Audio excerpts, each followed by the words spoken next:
നമ്മുടെ മയ്യത്ത് ഈ പള്ളിപ്പറമ്പിലേക്ക് കൊണ്ടുവരുമ്പോ 3 കാര്യം നിങ്ങളുടെ കൂടെ വരും. എന്തൊക്കെയാണ് വരുന്നത്? നിന്റെ സമ്പത്ത് വരും, നിന്റെ മക്കള് വരും, നീ ജീവിതത്തിൽ ചെയ്ത നന്മകൾ വരും.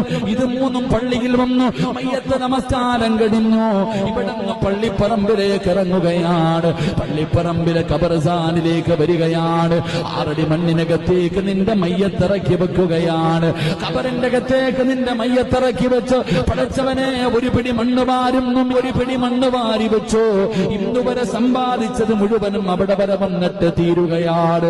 അന്ന് പള്ളിപ്പറമ്പിൽ നിന്നെല്ലാവരും മടങ്ങി പോകും. നിന്റെ മക്കള് പോകുമല്ലോ, സമ്പാദിച്ചു വെച്ച സമ്പാദ്യം തിരിച്ചു പോകുമല്ലോ. പക്ഷേ പള്ളിപ്പറമ്പിലെ ഖബറിന്റെ അകത്ത് നിന്റെ കൂടെ ആകെ വരുന്നത് എന്തെന്നറിയുമോ? നീ നിന്റെ ജീവിതത്തിൽ ചെയ്തു വെച്ച നന്മയാ. അതായേ കാണൂ. അതേ നിന്റെ പള്ളി